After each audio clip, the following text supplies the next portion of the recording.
लक्ष्मी वल्लभा लक्ष्मी वल्लभा दीनानाथा पद्मनाभा सुख वसे तुझे पायी मज ठेविते ठाई। प्रस्तुत प्राप्त प्रसंगी कीर्तनरूपी सेवेकरिता घेतलेला अभंग महान भगवत भक्त हिंदवी स्वराज्याचे संस्थापक छत्रपती शिवाजी महाराज यांना सतत उपदेश करणारे की राज तुम्ही सुद्धा परमार्थच करत आहात। राज आमच्या हातामध्ये चिपळ्या आणि विना आहेत, हा आमचा परमार्थ आहे राज। पण राज तुमच्या हातामध्ये ढाल आणि तलवार आहे, हा तुमचा परमार्थ आहे राज। तुम्ही सुद्धा परमार्थच करत आहात असे छत्रपती शिवरायांना उपदेश करणारे देहू निवासी वारकरी संप्रदायाच्या कलशस्थानी असणारे, ज्यांनी फक्त पुणे जिल्ह्यालाच नाहीये, ज्यांनी फक्त या महाराष्ट्र राज्यालाच नाही, ज्यांनी फक्त या भारत देशालाच नाही, ज्यांनी फक्त या आशिया खंडालाच नाही, तर या विश्वाला ज्यांनी भक्तीचा मार्ग दाखवला असे देहू निवासी जगद्गुरु तुकोबाराय यांचा हा कीर्तन रूपी सेवेकरिता घेतलेला 4 चरणाचा अभंग विठ्ठल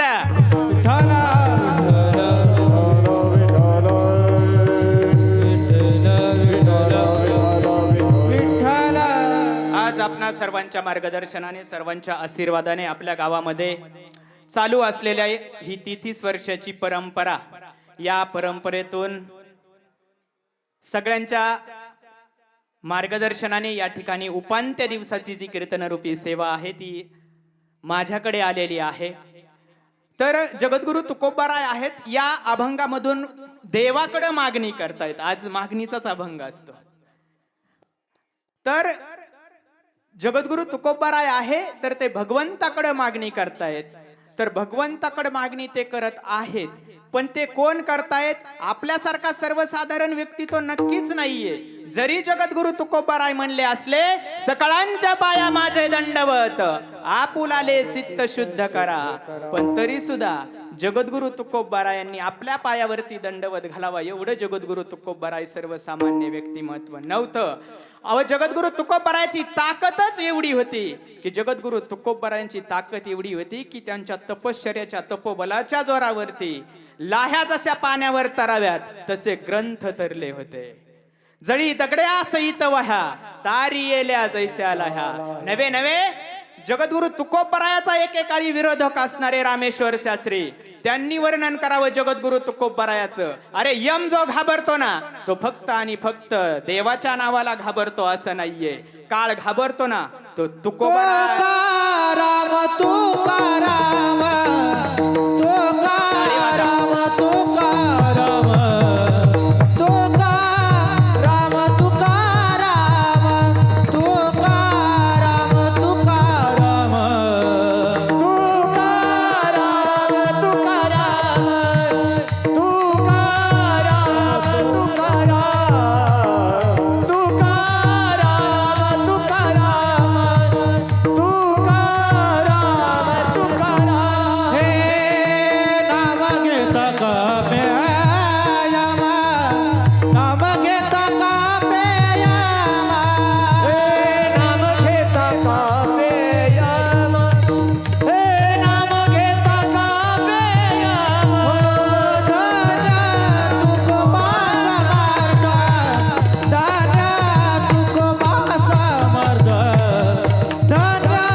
नाम घेता कापे यम, धन्य तुकोबा समर्थ, जेने केला हा पुरुषार्थ। तर जगद्गुरु तुकोबाराय जे आहेत या अभंगामधून देवाकडे मागणी करतायत, पण देवाकडे मागणी करत असताना मध्यंतरी जे आहे लक्ष्मी मातेला ते या ठिकाणी घेत आहेत। तर ते यासाठी मागणी करत आहेत देवाकडं की जर सुख जे आहे ना, सुख हे फक्त कुठं आहे तर देवा तुझ्याच चरणाजवळ आहे. आणि जगद्गुरु तुकोबाराय जे आहेत ना, तुकोबाराय सांगतात देवाला, देवा तू आम्हाला ते सुख देऊ शकतोस कारण तू उदाराचा राणा आहेस. आणि देवा आमच्यावरती कसलंही संकट जरी आलं ना तरी तू वेळेवेळी उभा राहू शकतोस. अशी जगद्गुरु तुकोबाराय जी आहे या अभंगातून मागणी करत आहेत. विठ्ठला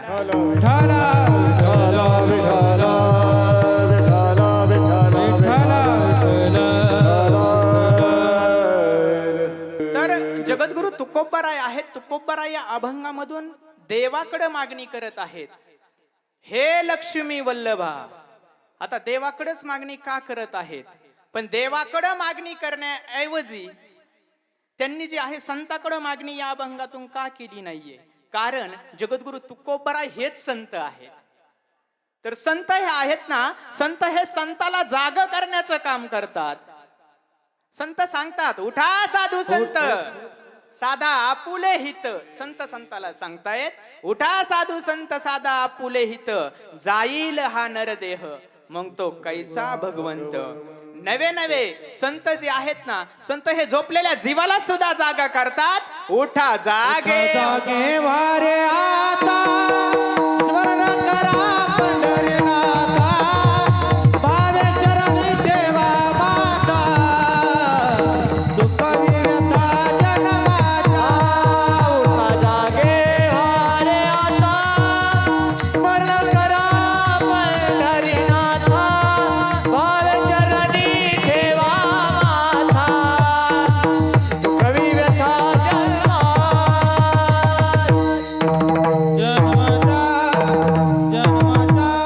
वा.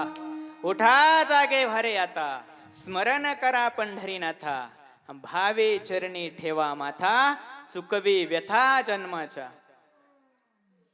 तर जगद्गुरु तुकोबाराय जे आहेत या अभंगामधून मागणी करतायत, पण लक्ष्मी मातेला का मध्ये घेतलेला आहे? तर लक्ष्मी मातेचा जो जन्म झालेला आहे तर तो समुद्र मंथनामधून झालेला आहे. आणि ज्यावेळेस लक्ष्मी मातेचा जन्म झाला त्यावेळेस लक्ष्मी माता जी आहे, आता लक्ष्मी कुणाला नकोय? सर्वांना हवी हवी वाटते लक्ष्मी. आपण लक्ष्मीसाठी जे आहेत ना, पंचामध्ये बोट घालू घालू खोटं बोलू बोलू पैसा कमवतोय. आपण जे आहेत ना, लक्ष्मीला जवळ करण्यासाठी आपण काय करत नाहीये? आपण कांद्याला भाव नाही तर त्याच्यात कधी कधी दगड टाकून मार्केटला पाठवतोय. आपण लक्ष्मीला जवळ करण्यासाठी आपण दुधात सुद्धा कोपऱ्यात नेऊन पाणी टाकून विकतोय. कुणासाठी?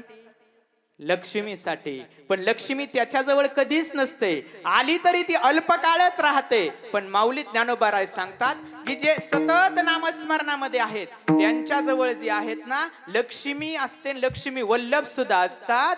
नित्य नेम नामी ते प्राणी दुर्लभ, लक्ष्मी वल्लभ सदा जवळ, लक्ष्मी वल्लभ दयाळ, लक्ष्मी वल्लभ दयाळ. नित्य नेमाने ते प्राणी दुर्लभ, लक्ष्मी वल्लभ दयाळ, लक्ष्मी वल्लभ दयाळ, लक्ष्मी वल्लभ दयाळ. माऊली ज्ञानोबाराय जे आहेत ते सांगतात, नित्य नेम नामी ते प्राणी दुर्लभ आणि लक्ष्मी वल्लभ तया जवळी. म्हणजे लक्ष्मीच काय, देव सुद्धा त्याच्या जवळ. कुणापाशी? ज्यांचं नामस्मरण सतत चालू आहे त्यांच्यापाशी. मग आपण जे आहेत या ठिकाणी तुम्हाला मी सांगत होतो की लक्ष्मीचा जन्म झालेला आहे आणि सगळे जे आहेत लक्ष्मी मला पाहिजे, लक्ष्मी मला पाहिजे असे काय करायला लागले? लक्ष्मीकडे धावायला लागले. आता लक्ष्मीकडे धावायला लागले, मग लक्ष्मीने काय केलं? त्यांना जराशी दम टाकला की अरे तुम्ही माझ्याकडे अजिबात कोणीच यायचं नाही, मी ठरवीन कोणाकडे जायचंय. आता पहा, ज्यांच्याकडे थोडी लक्ष्मी आहे ते किती दमात बोलतात म्हणल्याच्या नंतर, तिथं साक्षात लक्ष्मी म्हणल्याच्या नंतर दमात बोलणारच ना. मग तिने जे आहे तिने सांगितलं की मी ठरवीन की मला कोणाकडे जायचंय. आणि मग तिने सांगितलं की दुसऱ्या दिवशी जे आहे तुम्ही सकाळी 7 वाजता बरोबर काय करा, या ठिकाणी या आणि मी त्याला काय करीन, वरमाला घालीन आणि मग मी त्याच्या बरोबर राहीन. वा. तर मग त्याच्याबरोबर राहीन. मग आता ज्यांना ज्यांना कळलं की लक्ष्मी उद्या काय करणार आहे, आपल्याला वरमाला घालणार आहे, त्यावेळेस काही गडी रात्रभर झोपनातच. तर ह्यांनी काय केलं, लगेच दुकानात जाय, साबणाचे बॉक्स आण, कपडे धुवून काढ. काही नाही, कपड्याला रात्रीचे जाऊन दाजी तिकडे आष्टीला जाऊन ड्रायक्लीनचे कपड्याचे दुकानं उघडायला लावले. कशासाठी? आपण चांगले दिसावेत याच्यासाठी. कारण की कोण हार घालणारे? लक्ष्मी ना. मग लक्ष्मी हार घालणारे म्हटल्याच्या नंतर गडी रात्रभर झोपनात. आणि कीर्तनाचा टाइम 7चा आणि लक्ष्मीने टाइम दिलेला सकाळचा 7चा. टाइम 7चाच, पण गडी नाना पाठ 5लाच उपस्थित ना तिथं सगळे कपडे चांगले कडक घालून. पण लक्ष्मी आली आणि लक्ष्मी जी आलेली आहे, लक्ष्मी हार हातामध्ये घेऊन आलेली आहे, पण कुणाच्या गळ्यात टाकायचा? आता ती दैत्याच्याही गळ्यात हार टाकू शकत नाहीये. मग लक्ष्मी पुढं पुढं चालत होती. सगळ्यांना ज्यांच्यापासून लक्ष्मी पुढं जायची यांचा चेहरा लगेच पडायचा. लक्ष्मी जवळ जवळ जवळ पुढे जात जात असताना भगवान शंकरापर्यंत लक्ष्मी गेली. ज्यावेळेस भगवान शंकरापर्यंत लक्ष्मी गेलेली आहे, आता शंकराचा अवतार आहे. शंकर भगवान म्हटल्याच्या नंतर काय आहे? कर्पूर गौरम करुणावतारम संसार सारम भुजगेंद्रहारम. तर ते जे आहेत काय करायला लागले, तिथं जी आहे लक्ष्मी माता त्यांच्या समोर गेली भगवान शंकराच्या. आणि समोर गेल्याच्या नंतर पण ह्यांनी आपले डोळे झाकलेले होते. लक्ष्मी मातेने विचार केला की अरे, यांच्यापाशी आपलं काय थांबण्यात उपयोग नाहीये. हा बाबा कुठं गप झालेला आहे, आणि आपण जर याच्या गाळ्यात हार टाकला तर आपल्याकडे हा पाहणार सुद्धा नाही. लक्ष्मीने लगेच काय केलं, पुढं गेल्याच्या नंतर लक्ष्मीने पाहिलं शंख चक्र गदा हाती. म्हणजे साक्षात भगवान विष्णू तिथं उपस्थित होते. आणि लक्ष्मी माता जवळ गेल्या, आणि जवळ गेल्याच्या नंतर लक्ष्मी माता जे आहेत ना, हार गळ्यामध्ये टाकणार, तोच काय झालं, भगवान विष्णू जे आहेत त्यांनी पाठीमागं मुंडकं फिरवलं. आणि पाठीमागं मुंडकं फिरवल्याच्या नंतर जे आहे, ज्यांना ज्यांना ज्यांना ज्यांना लक्ष्मी माता डावलून गेल्या होत्या, हे दात काढायला लागले. म्हणले बघा, आपल्या छताडावर पाय देऊन गेले काय, शेवटी हिला कुणी का व्हायना ठुकरीलच का नाही. आणि मग लक्ष्मी माता पलीकडून गेल्या. परत यांनी भगवान विष्णूंनी जे आहे तर ते काय केलं, तोंड फिरवलेलं आहे. मग मात्र लक्ष्मी मातेचा खूप अपमान झाला. आणि मग त्या विचार करायला लागल्या, हे भगवान, मी जरी तुमची अर्धांगिनी बनवण्याच्या लायक नसेल ना, तर मला काय करा, तुमच्या चरणाची आता दासी तरी बनवून घ्या. आणि मग भगवान विष्णूंनी काय केलेलं आहे, त्यांच्या गळ्यामध्ये लक्ष्मी मातेने हार घातला. आणि मग तेव्हापासून पाय लक्ष्मीचे हाती. आणि मग जे आहे, मग पाय लक्ष्मीचे हाती लक्ष्मी माता जे आहेत भगवंताची सेवा करायला लागल्या. मग जगद्गुरु तुकोबराय जे आहेत या ठिकाणी सांगतात की लक्ष्मी वल्लभा दीनानाथा पद्मनाभा. म्हणजे दीनानाथ आहेस तू, पण दिन नेमकं कोण आहे? आता जगद्गुरु तुकोबरायांचं आपण वर्णन करत असताना म्हणतो श्रीमंत श्री जगद्गुरु तुकोबराय. पण जगद्गुरु तुकोबराय जर म्हणले मी श्रीमंत आहे, तर मग देवाकडे मागणी करण्याची गरज काय आहे? म्हणून इथं जगद्गुरु तुकोबराय या अभंगामध्ये मागणी करताना सांगतात की दिन मी आहे, दिन मी आहे हे पद्मनाभा. दिन कोण आहे? मी आहे, मी दिन आहे. पहा, दिन दिन जे आहे ना, दिन हे 2 वेलांटीचा शब्द आहे. पहिली वेलांटी दिला असली की दिन म्हणजे दिवस होतो, आणि दुसरी वेलांटी दिनला असली तर दिन म्हणजे काय होतो? गरीब होतो, गरीब. म्हणजे मैत्रीचा हा कोणताच दिवस नसतो. आपण म्हणतो ना हॅपी फ्रेंडशिप डे, म्हणजे मैत्री दिनाच्या हार्दिक शुभेच्छा. पण एक लक्षात घ्या, मैत्रीचा हा कोणताच दिवस नसतो, पण जो दिवस असतो ना तो मैत्रीमुळे असतो. नवे नवे मैत्रीचा हा कोणताच दिन नसतो, पण ज्याला मित्र नसतो तो दीन असतो. म्हणजे कसा असतो? गरीब असतो. तर हे दीनानाथा म्हणजे मी कसा आहे? मी गरीब आहे. आणि मग तू तर सगळ्यांना सारखंच वर्तन देतोयस ना. ज्या वेळेस सुदामदेव जे आहेत यांची फार गरिबी होती, आणि ते भगवान श्रीकृष्णाकडे भेटायला जात असताना त्यांना द्वारपालांनी अडवलं. आणि अडवल्याच्या नंतर जे आहे तिथं द्वारपाल त्यांना देवाकडे जाऊन देणार. त्यावेळेस त्यांनी विचारलं की तुम्ही कोण आहात? त्यांनी सांगितलं की मी जो आहे माझ्या मित्राला भेटायला आलोय. भगवान श्रीकृष्ण लक्ष्मी नारायण माझा मित्र आहे. मग ते म्हणले ते लक्ष्मी नारायण आहेत. द्वारपाल बोलायला लागले ते लक्ष्मी नारायण आहेत. मग तुम्ही कोणते नारायण आहात? त्यावेळेस आता काहीतरी पाहिजे म्हणल्याच्या नंतर त्यांनी सांगितलं मी दरिद्री नारायण आहे. तुम्हाला काय करायचंय, जाऊन द्यायचंय की नाही ते सांगा. ते म्हणले आम्ही तुम्हाला असं जाऊ देणार नाहीयेत. ज्यावेळेस जे आहे ना थाप द्या, ज्यावेळेस जे आहे ना, ज्यावेळेस ते द्वारपाल जे आहेत भगवान श्रीकृष्णाला सुदाम देवाचं वर्णन सांगायला लागले आणि त्यांना कळलं की अरे माझा सुदामा इकडे येतोय. तर त्यावेळेस काय घडलं?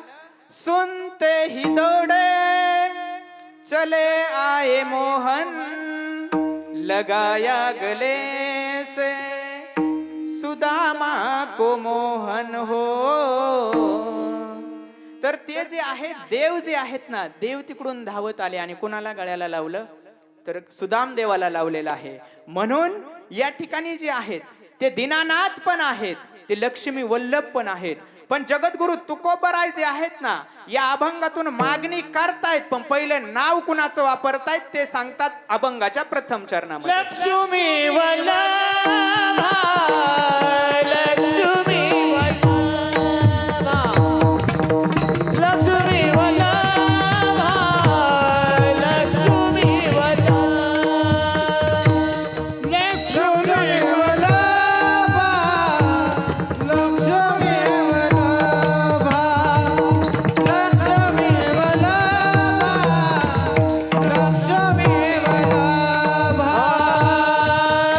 लक्ष्मी वल्लभा, लक्ष्मी वल्लभा, लक्ष्मी वल्लभा, लक्ष्मी वल्लभा,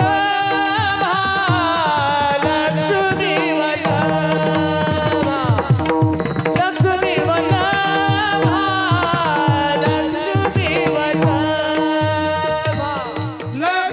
वल्लभा,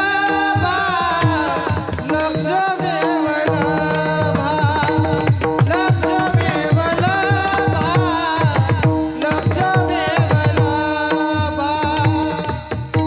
दीनानाथ पद्मनाथ, दीनानाथ पद्मनाथ, सुख बसे तुझे पाय, सुख बसे तुझे पाय. दीनानाथ पद्मनाभा,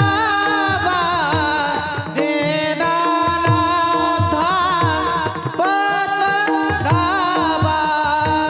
सुख बसे तुझे पाय, सुख बसे तुझे पाय.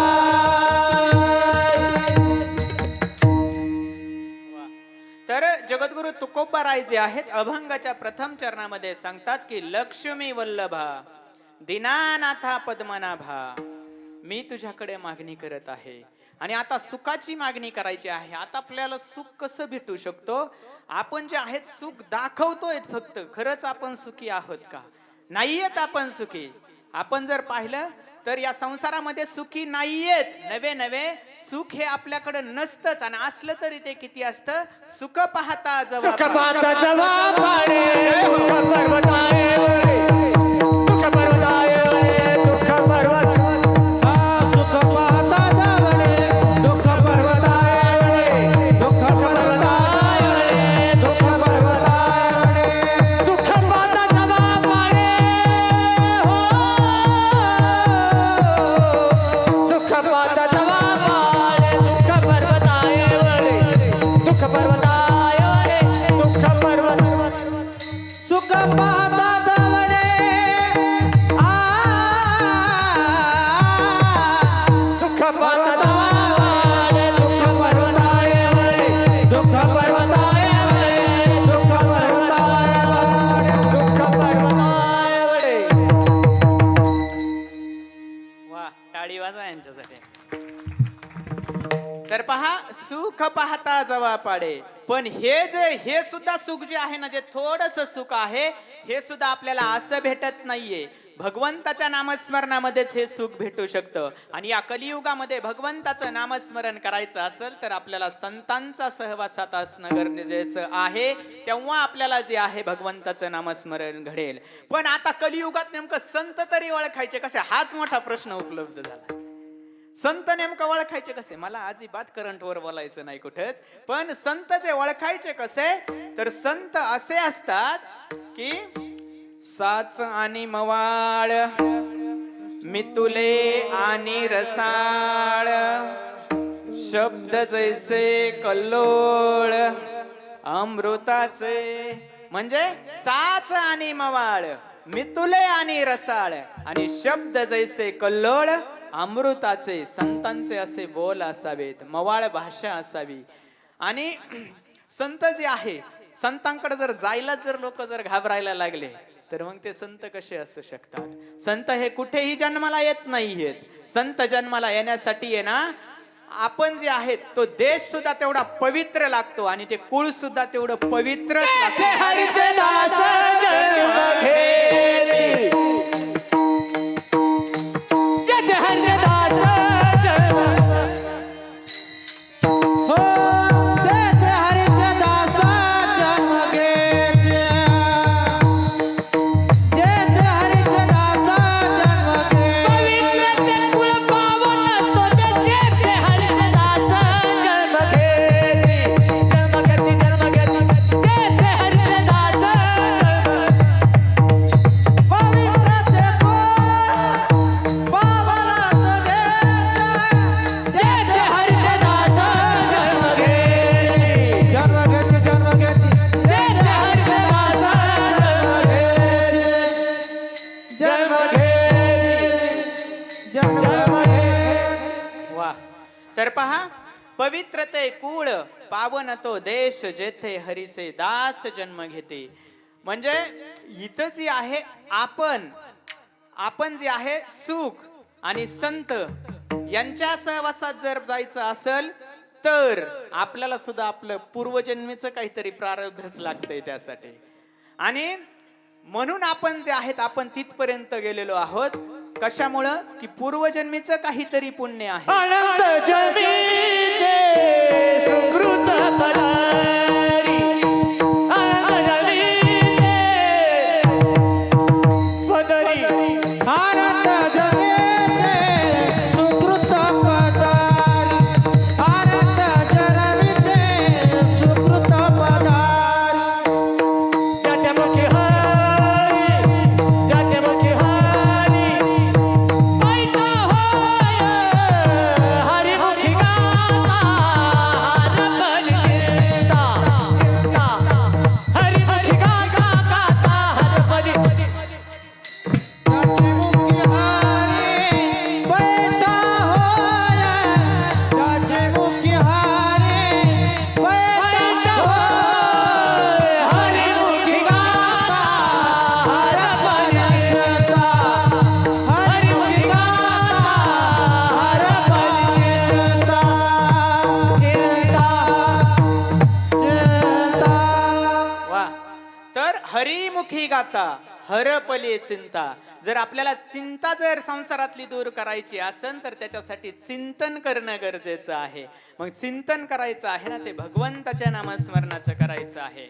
आणि मग आपल्याला सुख पाहिजे आहे. आपण सुखासाठी एवढी धडपड करतोय, एवढी धडपड करतोय. आपण सुखासाठीच विहिरी पाडतोय, सुखासाठीच आपण पाईपलाईनी करतोय. कशासाठी? सुखासाठी. मग दाऱ्यावर कोण गावातले लोक जायचेत का? दाऱ्यावर जायचा कंटाळा आणि विहिरी पाडायच्या कशासाठी? सुखासाठी. मला हे सांगायचंय की सुख हे त्यात नाहीये. जेवढी कमवली संपत्ती ती एक दिवस काय होत आहे? संपत्ती. आणि संपत्ती जोडत असताना जी आहे ना, संपत्ती जोडत असताना हा विचार आपण करणं गरजेचं आहे की येणारी संपत्ती, आता प्रमाण लई ना कधी आपल्या अर्धाच तास राहिलाय, तर येणारी जी काही संपत्ती आहे तर ही अशी असावी की जोडनिया धन उत्तम व्यवहारे आणि उदास विचारे वेच करे. आणि मग जगद्गुरु तुकोबाराय जे आहेत, तुकोबाराय या ठिकाणी मागणी करतायत. पण आपण जे आहेत ना, आपलं ना कुणाच्या मागणीकडे लक्ष असतं. आपलं कुणाच्या मागणीकडे अजिबात लक्ष नसतं, तर आपलं लक्ष जे आहे ना आपल्या संसाराकडे असतं. पण आपण संसारात जर नीट नाही दिलं लक्ष, तर मग आपलं जे काय आहे काय होतं या ठिकाणी जे आहे ना, एक दृष्टांत तुम्हाला सांगतो. भजन करा विठ्ठला.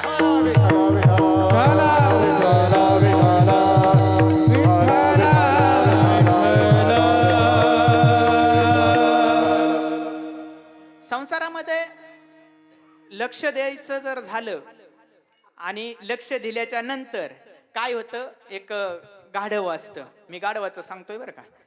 एक गाढव असतं आणि ते गाढव जे आहे ते गाढव खूप इमानदार असतं, खूप इमानदार. एवढी मालकाची प्रेमाने सेवा करत असतं. जेवढं जेवढं वज पाठीवरती देईन ते वाहत असतं. कोणाचं बोलतोय मी? हे गाढवाचं बोलतोय. ते गाढव जे आहे एका तंबाखूच्या मळ्याच्या कडेने चाललेलं असतं. तंबाखूची बाग असते आणि त्या कडेने जात असताना त्या गाढवाने काय केलं, त्या तंबाखूच्या बागेकडे पाहिलं सुद्धा नाही. एवढी भली मोठी असणारी बाग पण ती नाराज व्हायला लागली आणि ती त्या गाढवाला बोलायला लागली, ए गाढव दादा. आता शेवटी काहीतरी कुणीतरी आपल्याला चांगलं म्हणावं, कुणाला दादा म्हणावं लागतंय. आणि मग मग तिथं जी आहे ना, तिथं काय म्हणजे होतंय ना, कधी कधी चहापेक्षा किटली गरम करावी लागते, त्या यंत्रणा चालते. तर सांगायचंय कला की गाढव जे आहे ना, गाढव, तर गाढव चाललेलं होतं आणि त्या तंबाखूकडे गाढवाने पाहिलं सुद्धा नाही. मग त्यावेळेस तंबाखू जी आहे, तंबाखू बोलायला लागली, गाढव दादा, अरे मी जे आहे ना, मी या कलियुगातल्या माणसाला मी आवतावर चालते. मी कलियुगातल्या माणसाला आवतावर चालते. मी मोटरसायकलवर चालते, मी फोर व्हीलर मध्ये चालते. अरे मी या कलियुगातल्या माणसाला ट्रॅक्टरवर चालते, मी या कलियुगातल्या माणसाला ट्रकवर चालते, मी या कलियुगातल्या माणसाला जे आहे ना एकादशीला सुद्धा चालते, मी सोमवाराला सुद्धा चालते. मी एवढी पवित्र आहे आणि तरी सुद्धा तू माझ्या कपागा ना. त्यावेळेस जी आहे, त्यावेळेस त्या गाढवाने उत्तर दिलं त्या तंबाखूला, मी तुला इकडून लांबून हात जोडतो, कारण की मी मागच्या जन्मी माणूस होतो आणि तुझ्याकडेच बघत होतो, म्हणून तर ह्या जन्मात गाढव झालोय. आणि जर ह्या जन्मात जर गाढवानी जर तुझ्याकडे जर बघितलं तर मग पुढच्या जन्मात काय होईल हे सांगता येत नाही. विठ्ठला.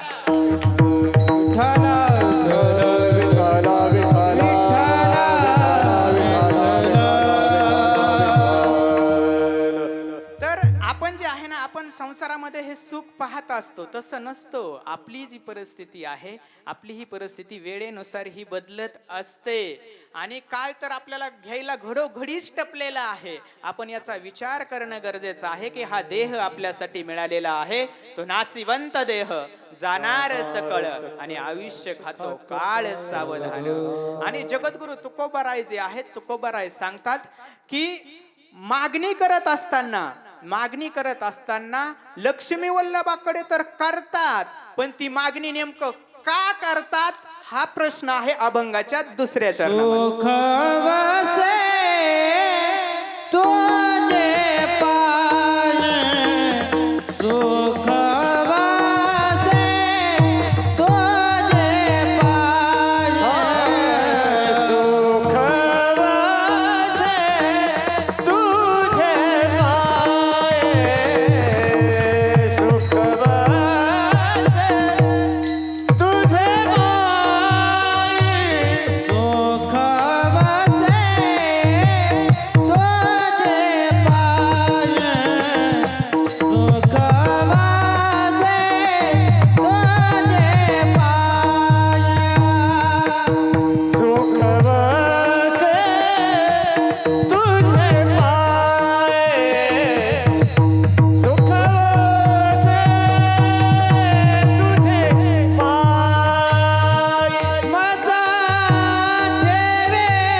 ज्ञानोबराय जे आहेत अभंगाच्या दुसऱ्या चरणामध्ये सांगतात की सुख वसे तुझे पायी मज ठेवी तेची ठाई.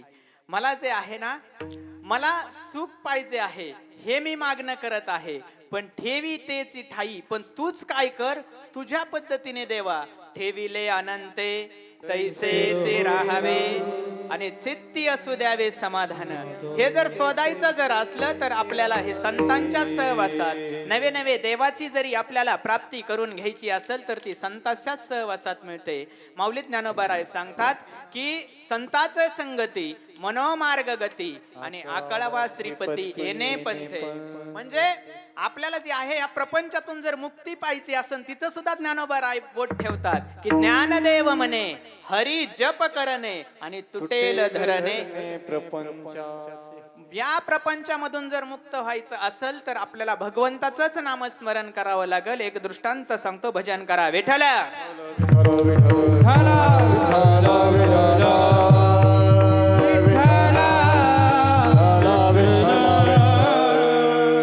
तर आपण फक्त आहे ना सुख हे दाखवत असतो, सुख हे आपण दाखवत असतो, पण त्या दाखवण्याच्या राडात आपलं जे सुख आहे ना, हे सुख तर सुखाकडे तर सोडा, पण आपण जेवढं दाखवतोय तेवढं आपण काय होतोय, मायनस मध्ये या संसार रूपी जीवनामध्ये आपण चाललेलो आहोत.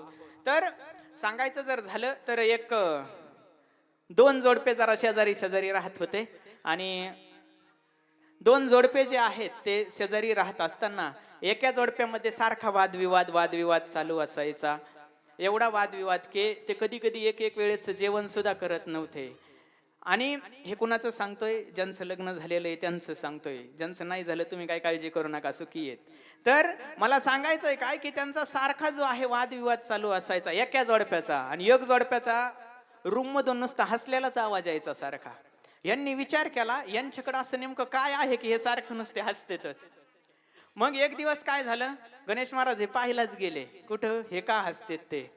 मग तरी सुद्धा ते हसतच होते. आणि मग संसार रूपी दशा जी आहे माणसाची कशी हसते या ठिकाणी, फक्त दाखवायला माणूस सुखी दाखवतोय. त्यावेळेस त्यांनी विचारलं की अरे तुम्ही का सुखी आहेत. ते म्हणलं आम्ही कशाचे सुखी आहेत, आमचे पण भांडणच चालू आहेत. हे बेलणं जे आहे ना आम्ही एकमेकाला फेकून मारतो, हुकलं तर ती हसती आणि लागलं तर मी हसतोय. एकमेकाला मारामारी चालू आहे. तिने जर मारलं आणि माझ्याकडून हुकलं तर मी हसतोय, मी मारलं तिला आणि हुकलं तर ती हसते. हे फक्त दाखवायचं आहे. संसार जो आहे ना, या संसारामध्ये तुम्हाला सुखाचा विचार सुद्धा येऊ शकत नाहीये. महाराज एका ठिकाणी उल्लेख करतात, दुःख बांधवडी आहे हा संसार, दुःख बांधवडी आहे हा संसार, दुःख बांधवडी आहे हा संसार, दुःख बांधवडी आहे हा संसार.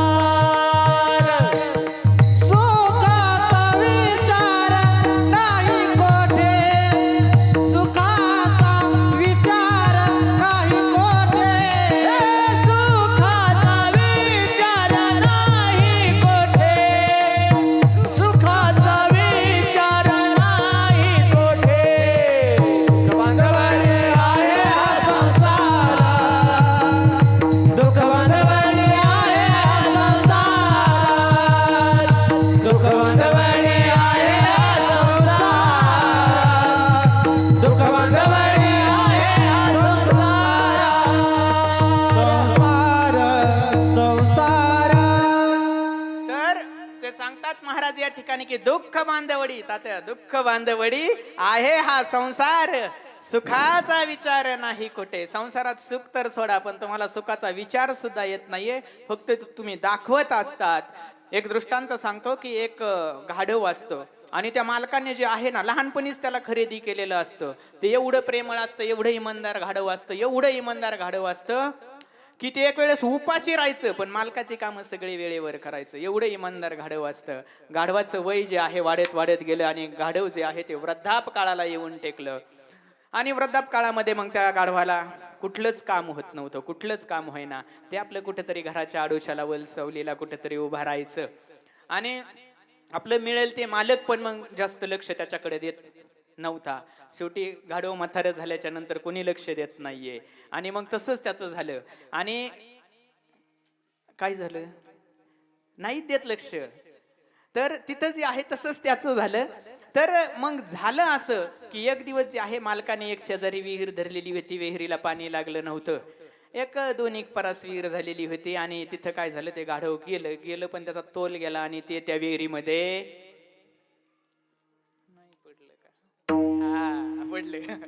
आताशी पडलं, जरा लेट पडत आहे काही ना. तर ते जे आहे ते तिथं जाऊन काय झालं, पडलं. तर विहिरीमध्ये पडल्याच्या नंतर जे आहे त्या गाढवाला खूप वेदना व्हायला लागल्या, भरपूर लागलं त्याला. आणि लागल्याच्या नंतर मालक पाहायला लागला. शेवटी आता मालकाला काळजी लागली की बाबा एवढं त्याने आहे ना आयुष्यभर कष्ट केलेलं आहे, त्याला पण दया यायला लागली. आणि तो जो आहे तो त्या गाढवाकडे काय झाला, गेला. ते गाढव मोठमोठ्याने इवळायचं आणि इवळल्याच्या नंतर जे आहे ना, इवळल्याच्या नंतर मालकाला दया यायला लागली. मालकाने आणखी गावातले 4 जण बोलवले. अरे माझं गाढव जे आहे ना त्या विहिरीमध्ये पडलंय, आपल्याला वरती काढायचंय. तर त्यावेळेस जे आहे ना, त्यावेळेस जे आहे या ठिकाणी गाढव जे आहे ना, गाढव पण उत्सुक झालं की मालक आपल्याला वर काढणार आहे. ह्या गप्पा ऐकल्याच्या नंतर की आता आपल्याला सगळ्यांना मिळून काय करायचंय, त्या गाढवाला वरती काढायचं आहे. पण 2-4 नमुने असे होते, ते म्हणले हे बघा ते तर म्हातारच आहे, आता त्याला वरती काढून उपयोग काय? ते कोण आहे? म्हातारच आहे, त्याला आता वरती काढून उपयोग काय?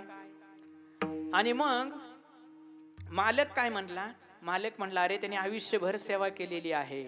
त्यावेळेस ते म्हणले ही बघा, सेवा जरी केली असली तर आता आयतच खाताय ना, आता वर काढून उपयोग काय आहे? हे बघा, जर याच्यावरती वरून माती लोटायची असेल तर आम्ही इथं थांबतो, नाहीतर आम्ही थांबणार नाहीत. पहा, लक्ष द्या, मालक झाला ना कबूल, कशाला? माती लोटायला. म्हणजे पहा, खड्ड्यात घालायला आहे ना लवकर पुढे येतात लोक, वरती काढायला कोणी येत नसतं. जीवनात ह्या गोष्टी आपण कळून घेतल्या पाहिजेत की खड्ड्यात घालायला लोक लवकर पुढे येतात. आणि एक पहा, मग आता मालक हे त्याच्या जवळचं असणार ते गाढव तरी सुद्धा जी आहे ना त्याला काय करायला लागला, वरून माती ढकलायचा त्याने विचार केला. आता गाढवाचा अंत्यविधी त्या विहिरीतच, आणि विहिरीला पण पाणी नव्हतं, विहीर कामाची नव्हती. त्याला वाटलं असं चला तेवढ्याच 2 गोण्या परत निघा त्या कांद्याच्या, बुजलं तर बुजलं. आणि मग पुढं जी आहे गाढवाने ज्यावेळेस हे शब्द ऐकले ना त्यावेळेस गाढव हे ढस ढस ढस ढस रडायला लागलं तिथं. आणि ते विचार करायला लागलं अरे याच्यासाठी आपण काय काय नाही केलं. आणि मग नंतर जे आहे, नंतर पुढं जी आहे ना, पुढं गाढवाला एक गोष्ट आठवली.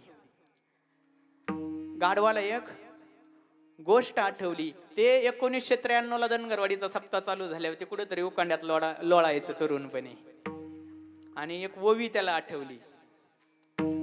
तरी झडझडीत वहिला लाग, ओवी त्याला आठवली ना. आणि ते झडझडीत आहे ना काय होते, सूर सारखा ठेवून थोडा थोडा त्याला ओवी आठवली की जरी झडझडीत वहिला लाग, ये भक्तीची ये मार्गे लाग. ही ओवी त्याला आठवली तेव्हाची. आणि त्यांनी काय करता करता ऐकली होती, उकांड्यावर लोटांगण घालता घालता. कधी कधी 93 ला, आणि गाढव कधी पडलंय 2026 ला. आणि मग नंतर जे आहे त्यांनी विचार केला अरे आपण एक ओवी ऐकलेली आहे त्याच्यातून आपण आता त्या झडझडीत हा शब्द जे आहे ना त्याला वाटलं, त्यांनी अर्थ असं काढला गाढवानी की हे नुसतं माती झटकायची वाटतं. मग हे वरून माती लुटली ह्या लोकांनी की ते काय करायचं, माती झटकायचं, माती उभं राहायचं. यांनी परत काय केलं, माती गाढवावर लुटली आणि परत काय केलं, गाढवानी माती झटकली. आणि झटकत झटकत झटकत झटकत हे वरून माती लोटायचे, गाढव माती झटकून मातीवर उभं राहायचं. हे यांचं चालूच होतं. अरे बघता काय, गाढवानी वर येऊनच त्यांना जय हरी ठोकला. विठ्ठल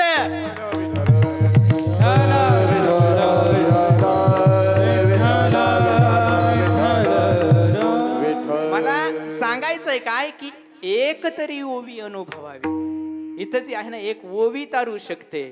तर आपलं जीवन जर संतांच्या सहवासात जर असलं तर आपल्या जीवनाचं नेमकं कल्याण का होणार नाही, हा विचार आपण या ठिकाणी करणं गरजेचं आहे. विठ्ठल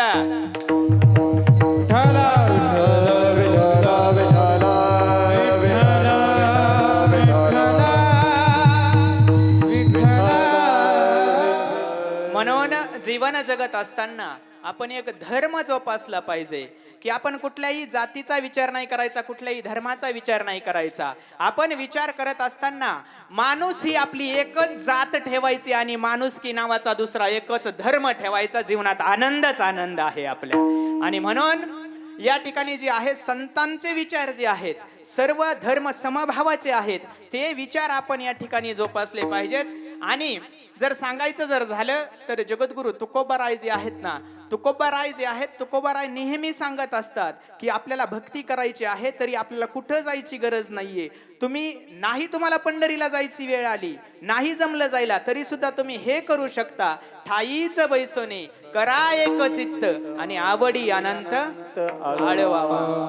आणि मग इथं जे आहे आपण काय करू शकतो, भगवंताचं नामस्मरण करू शकतो. नवे नवे आपण देव सुद्धा होऊ शकतो. पण कशाने? भगवंताच्या नामस्मरणाने. तुम्हाला सांगेन मी की खुदा की खोज में हम कभी इधर गए, खुदा की खोज में हम कभी उधर गए, लेकिन तब भी हमें खुदा नहीं मिला, लेकिन जब हम भीतर गए तब हम ही खुदा बन गए. म्हणजे काय? देव पाहावयासी गेलो, तेथे देवच होऊन आलो. विठ्ठल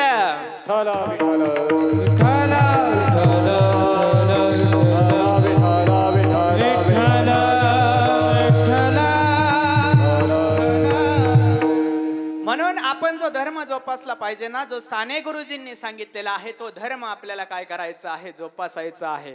साने गुरुजी सांगतात, खरा तो एकचे धर्म जगाला प्रेम अर्पावे. खरा तो एकचे धर्म जगाला प्रेम अर्पावे. ऐका, साने गुरुजी सांगतायत, एकटा साने गुरुजी सांगतायत की आपल्याला जो धर्म जोपासायचा आहे ना, तर तो धर्म कोणता आहे, तर खरा तो एकची धर्म जगाला प्रेम अर्पावे. आणि आपल्या संतांनी जे आहे ना, संतांनी तेच केलेलं आहे. काय केलंय संतांनी? अरे ज्या लोकांनी त्रास दिला, ज्या लोकांनी माऊली ज्ञानोबारायांना पाणी घेऊ दिलं नाहीये, ज्या लोकांनी जे आहे ना माऊली ज्ञानोबारायांच्या झोळीमध्ये खडे टाकले, अरे हे तेच लोक आहेत जे आता लाखोनी गर्दी करतायत. याच लोकांनी संतांना त्रास दिलेला आहे. हेच लोक आहेत. पण एक लक्षात घ्या, एखाद्या साधूला जर आपण त्रास देत असो, एखाद्या संताला जर आपण त्रास देत असो, तर आपल्या आयुष्यात कधीही आपलं कल्याण होणार नाहीये. हे मी प्रमाणाने से सांगेन. आतापर्यंत ज्यांनी ज्यांनी संतांना त्रास दिलेला आहे, एकाच सुद्धा चांगलं झालेलं नाहीये. यात भले भले रथी महारथी गेलेत. प्रमाणाने से सांगतो, हे संत सताए सर्व सजाए तेज बुद्धि बलवंश. अरे तीनों ही रोते गए, रावण, कौरव और कंस. तिघांनाही रडतच जावं लागलं. म्हणून आपण उदार अंतकरणाने जीवन जगणं गरजेचं आहे. माऊली ज्ञानोबारायांना एवढा त्रास लोकांनी दिला. अरे हे विश्वाचे माऊली असणारे ज्ञानोबाराय सुद्धा घरामध्ये येऊन ताटी लावून बसले. अरे ज्यांच्या आई वडिलांनी आपल्याला फक्त समाजामध्ये मानाचं स्थान मिळावं याच्यासाठी देहांत प्रायचित्त केलं होतं. ऐका, आपले जे लेकरं आहेत ना, गावामध्ये 2 तास नाही सापडले तर आपल्याला हुरहुर लागते. माऊली ज्ञानोबाराय जे आहेत, माऊली ज्ञानोबाराय, मुक्ताबाई, सोपान काका यांना लहानपणात 10-12 वर्षाचे असताना त्यांचे आई वडील ठेवून गेले. कशासाठी? फक्त या समाजातल्या असणाऱ्या रूढी परंपरा आणि आपल्या लेकरांना जे आहे ना समाजात मानाचं स्थान मिळावं. आपण किती उदार अंतकरणाने जगतोय, तरी सुद्धा माऊली ज्ञानोबारायांना दगडगोटे मारणारे लोक होते.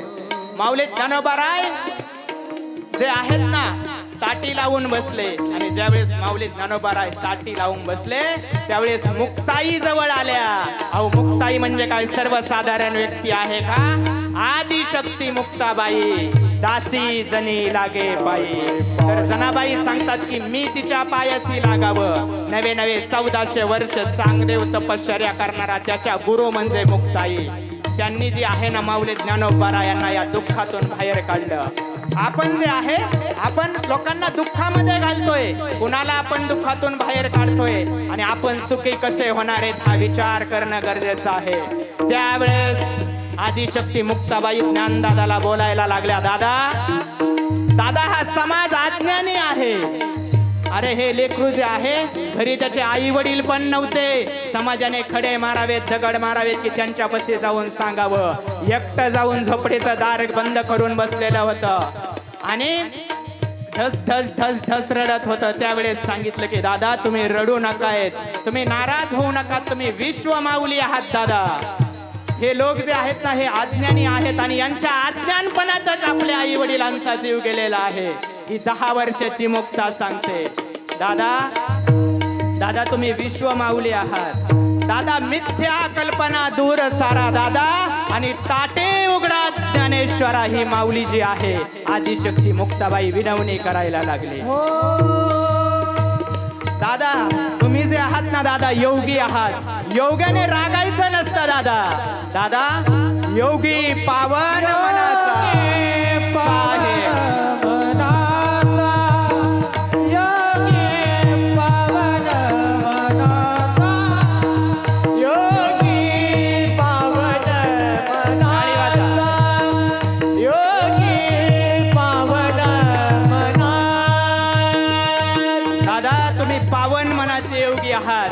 योगी पावन मनाचा आणि साहे अपराध जनाचा. दादा तुम्हाला हा अपराध सहन करावा लागल. या लोकांना तुम्हाला शिक्षा द्यायची नाहीये तर या लोकांना तुम्हाला शिक्षण द्यायचं आहे. म्हणून दादा तुम्ही बाहेर या. अहो समाज एवढा भरकटलाय, आपले एवढे संकुचित विचार झालेले आहेत. सांगतो तुम्हाला आपले विचार किती संकुचित झालेले आहेत ते. मला एक सांगा की बँकेमध्ये गेल्याच्या नंतर बँकेला पेन जो आहे तो दोरीने बांधून ठेवावा लागतोय. कशामुळे ठेवावा लागतोय? त्याला काय बिबट्या चोरायला येणार आहे का? आपले विचार किती संकोचित झालेत. मेडिकल मध्ये गेलं तर मेडिकल वाल्याला जी आहे ना कात्री बांधून ठेवावी लागते. कशामुळं? कुणाची भीती आहे त्या कात्रीला? आपलीच भीती आहे. म्हणून आपण जो आहे ना तो धर्म जोपासला पाहिजे जो साने गुरुजींनी सांगितलेला आहे आणि संतांच्या सहवासात राहिलं पाहिजे.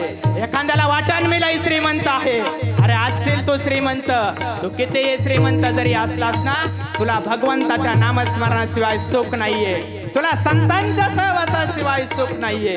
आणि जर तुला वाटतंय ना पैशामध्ये सुख आहे तर जाऊन विचार त्या विराट कोहलीला की ज्याच्याकडे अब्जावधी रुपयाची प्रॉपर्टी आहे तरी त्याची पत्नी अनुष्का शर्माला घेऊन तो वृंदावनला प्रेमानंद शास्त्रीच्या दारामध्ये गेला.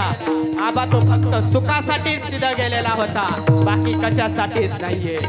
सुख जे आहे ना सुख हे पैशामध्ये नक्कीच नाहीये. आपल्याला एक दिवस जायचं आहे, मग आपण हा तो धर्म जोपासला पाहिजे. कोणता? जो साने गुरुजींनी सांगितलेला आहे. खरा तो एक जे धर्म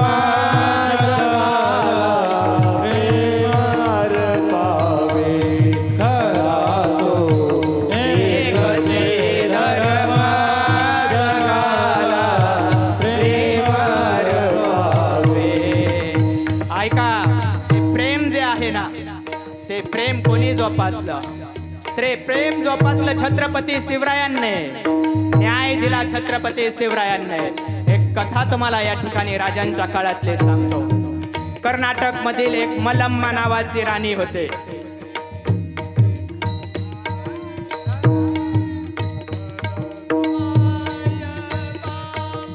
भजन करा.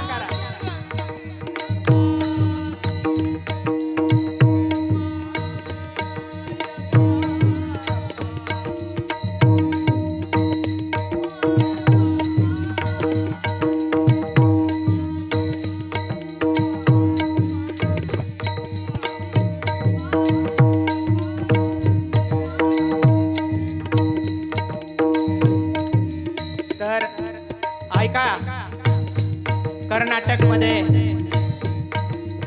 एक बेलवडी नावाचं गाव आहे. तिथे एक किल्ला आहे. त्याची एक राणी होती किल्लेदार म्हणून. मलम्मा तिचं टोपण नाव होतं. सर 1678 सालची गोष्ट आहे. छत्रपती शिवाजी महाराज जे आहेत त्यांनी स्वराज्य स्थापन करून 4 वर्ष झालेले होते आणि ती मल्लम्मा जी आहे ती फार आपल्या जासीच्या राणीसारखी शौर्य योद्धा होते. तिचं मूळ जे नाव आहे ते सावित्रीबाई देसाई असं होतं. तर तिने जे आहे ना तिने तो किल्ला जो आहे आपल्या ताब्यामध्ये वर्षानुवर्ष टिकवून ठेवला होता. पण राजांचा एक सेनापती होता, त्याचं नाव आहे सकोजे गायकवाड. तर सकोजे गायकवाड नावाचा जो काही राजांचा सेनापती आहे त्याने ठरवलं तो किल्ला ताब्यात घ्यायचा आहे. अरे तिथं महिला किल्लेदार होतीये. मला हे सांगायचं की खरा तो धर्म एकच आहे कसा असतो तो. तर महिला किल्लेदार आहे तर तिने काय केलेलं आहे तो किल्ला जो आहे ना सकोजे गायकवाडने किल्ल्याला वेड्या दिल्याच्या नंतर 27 दिवस किल्ला लढवला. 27 दिवस एका महिलेने. शेवटी सकोजे गायकवाडने किल्ला जिंकला. पण सकोजे गायकवाडने किल्ला जिंकल्याच्या नंतर जे आहे ना त्यांनी त्या महिलेसोबत गैरवर्तन केलं.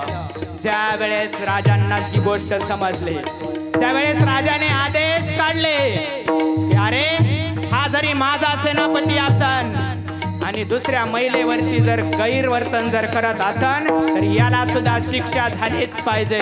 राजांनी 17 वर्षाचे असताना सुद्धा रांजा गावच्या बाबाजे भिकाजे गुजर पाटलाला त्याचा चौरंगा केला होता, शिक्षा दिली होती त्याला. आणि 1678 राजांनी सांगितलं की अरे याचे डोळे काढून टाका आणि याला जे असू द्या माझा सेनापती आणि याला जी आहे ना जन्मठेपेची शिक्षा द्या. अहो आम्ही जनतेला सांगत गेलोय की आमच्याकडे स्त्री ही सुरक्षित आहे. अहो राजांचा संदेश आहे की स्त्री असे कोणीही व्हावे परी लक्ष्मण, लेके बाळी मानावा माना माते समान, पर स्त्रीचे लाज लज्जा असे स्वस्त्री समान. मावळे हो स्त्री रक्षणाचे तुमच्या हाते कमान. मावळे हो स्त्री रक्षणाचे तुमच्या हाते कमान हा राजांनी संदेश दिलेला आहे. आणि मग उगाच बोलला जात नाहीये की कायदा नव्हता, कलम नव्हते तरी सुद्धा सुखी होती प्रजा. कारण सिंहासनावरती होता छत्रपती शिवाजी राजा. सिंहासनावरती होता छत्रपती शिवाजी राजा. आणि राजांना तो धर्म जोपासला आहे जो साने गुरुजींनी बोललेला आहे. खरा तो एक जे धर्म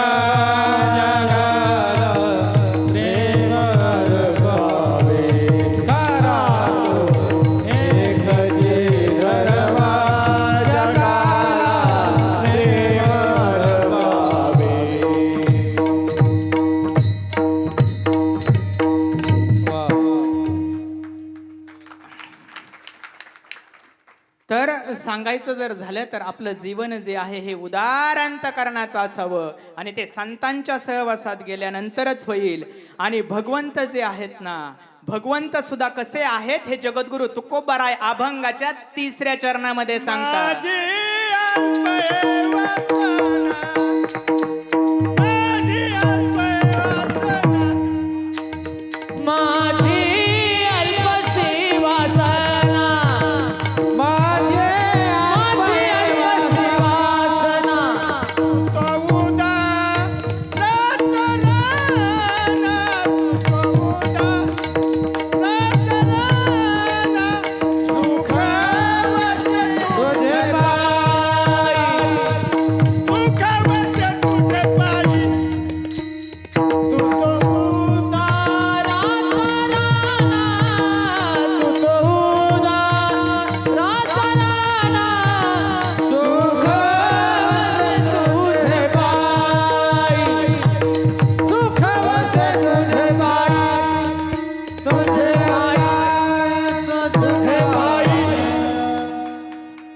जगद्गुरु तुकोबाराय आहेत अभंगाच्या 3ऱ्या चरणामध्ये या ठिकाणी सांगतात की माझी अल्प ही वासना, तू तो उदाराचा राणा. तू कसा आहेस? उदाराचा राणा आहेस. आणि म्हणून आपण जे आहे ना उद्याच्याला भगवान श्रीरामांचा जन्म आहे. पहा जन्मदेव घेतो तो काय असा घेत नाहीये. देवाला सुद्धा काही काय आहेत शाप जे आहेत ते आहेत. देवाला सुद्धा काही ठिकाणी आशीर्वाद आहेत. तसं देवाला सुद्धा जन्म घ्यावा लागला होता. तर सांगायचं जर झालं तर देवाच्या जन्माचे नेमकं कारण काय आहेत एक दोन या ठिकाणी सांगतो आणि सेवेला या ठिकाणी पूर्णविराम देणार आहे. तर भगवान जे आहेत जन्माला नेमकं का आले, तर एक मनू आणि शतरूपा नावाचं जोडपं होतं आणि ते हिमालयामध्ये भगवंताचं सतत नामस्मरण करायचं. सतत नामस्मरण भगवंत त्यांना प्रसन्न झाले आणि त्यांनी विचारलं तुम्हाला काय पाहिजे. त्यावेळेस त्या जोडप्यांनी एक विनंती केली की हे भगवंत, आमची एक इच्छा आहे की तुम्ही आमच्या पोटी जन्माला यावं.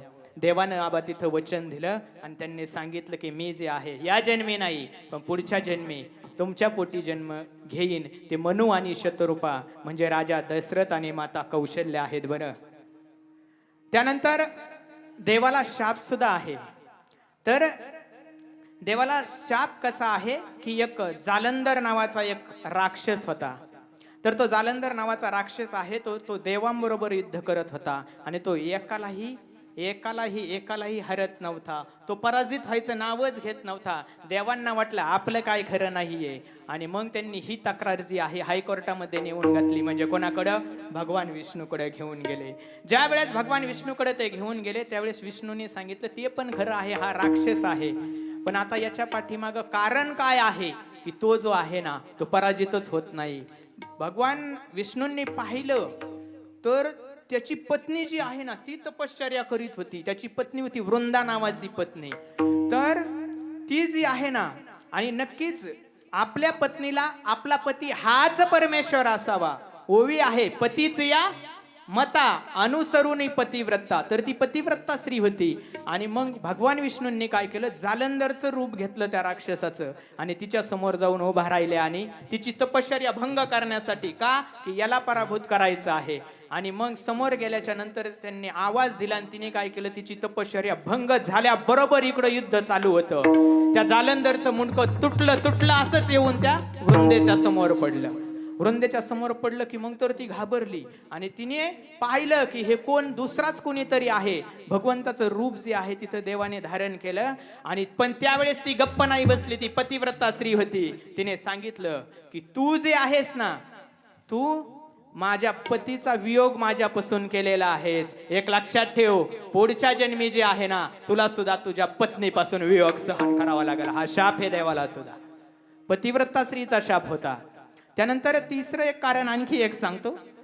तर वेळ आपल्याकडे कमी आहे, हा संपलायच, जवळपास संपलायच. आणि कसं असतं, आपल्याला पाहावं लागेल की पंक्तीला सुद्धा आज सरपंच साहेबांनी काय केलेलं आहे. मी तिकडून येतानाच पाहून येणार होतो, मग जरा लवकर आवरेणार होतं, पण मलाच यायला वेळ झाला ना. बरं ठीक आहे, आपण आता झाल्यावर पाहू. तर सांगायचंय काय की भगवान नारद जे आहेत, नारद एवढी साधना करायचे, एवढं नामस्मरण करायचे, सतत भजन त्यांचं चालू असायचं की नारायण नारायण नारायण सतत भजन चालू असायचं. आणि त्यांनी काय केलं, इंद्राला याचा धक्का बसला. कशाचा? नारदाच्या जपाचा, की माझं पद जातंय का काय. त्याने लगेच देवाला सांगितलं याच्यावर काहीतरी नियोजन करा. देवाने काय केलं, लगेच काम देवाला पाठवलं. पण नारदाने तो काम सुद्धा जिंकला. आणि काम जिंकल्याच्या नंतर कशाच्या जीवावरती? फक्त नामस्मरणाच्या जीवावरती तो काम सुद्धा जिंकला. पण नारदाला एक आविर्भाव असा आला की अहंकार निर्माण झाला. अरे मी काम जिंकलाय, मी काम, देवाला सुद्धा सांगायला मी देवा काम जिंकला. देवाच्या डोक्यात आलं हे लय हवेत गेलेलं, याला जरा खाली घेतलं पाहिजे. आणि मग देवाने काय केलं, देवाने जी आहे, देवाने एक सुंदर नगरी तयार केली. तर ती जी नगरी जी आहे मायावी नगरी तयार केली. आणि त्या मायावी नगरीचा राजा शिलनिधी नावाचा जो काही राजा आहे, तर त्याच्या कन्येचं स्वयंवर ठेवलं. आणि तिथं जी आहे ना ती कन्या एवढी सुंदर होती, एवढी सुंदर होती, ह्या नारदाला कळलं की तिचं स्वयंवर आहे. याच्या डोक्यात आलं की आता काय करू, आपण लग्न करू. म्हणजे याच्या मनात पुन्हा काय झाला, काम उत्पन्न त्या ठिकाणी झालेलं आहे. मला हे सांगायचं की देवाचा जन्म सुद्धा आशीर्वाद आणि शापामधूनच आहे. तर तिथं जे आहे, मग हा देवाकडे गेला, देवा आता मला काय करायचंय, लग्न करायचंय, पण मी त्या स्वयंवरात उद्या जाऊन उभा राहणार आहे, तू मला काय कर, फक्त सुंदर बनव. पण देव अचानक, देवाने काय केलं, याला सुंदर केलं, पण कुठून, इथून खाली केला सुंदर, वरती बनवला बंदर. बंदर म्हणजे कोण? माकड. आणि मग माकड बनवल्याच्या नंतर हे गेलं तिथं लाईन मध्ये उभं राहिलं, याला काही कोणी विचारलं नाही, उलटी हे गेलं की लोक हसायचे, सगळे बाकीचे हसायचे. आणि ज्यावेळेस ती विश्वमोहिनी जी आहे हार घालायला आली, त्यावेळेस आल्याच्या नंतर याच्या पासून गेली, उलटी याच्यापाशी हसून गेली आणि पाठीमागं जाऊन विष्णूच उभा राहिलेले होते, त्यांच्या गळ्यात हार घातला. यांनी पाठीमागं वळून पाहिलं तर देवच तिथं उभा होते. नारद म्हणले याला एवढी पहिलीच कमी पडली होती का आता परत माझ्या पोटावर पाय द्यायला आला इकडे. आणि मग तिथं जे आहे ना, तिथं नारदाला एवढा राग आला आणि लोक नारदाकडे पाहून हसायचे. नारद गेले एका नदीच्या काठावरती, पाहतेत पाण्यात, तर अरे मला तर यांनी वरून माकड बनवलंय, खाली केलंय सुंदर, पण वर बनवलंय बंदर. याला मी आता शाप देतोय की पुढच्या वेळेस याची पत्नी शोधायला सुद्धा याला माकडांचीच मदत घ्यावी लागेल. देवाच्या जन्माचे जे काय आहेत ना, हे कारण आहेत, आणखी भरपूर कारण आहेत, पण आता ते वेळेअभावी मी सांगत नाहीये.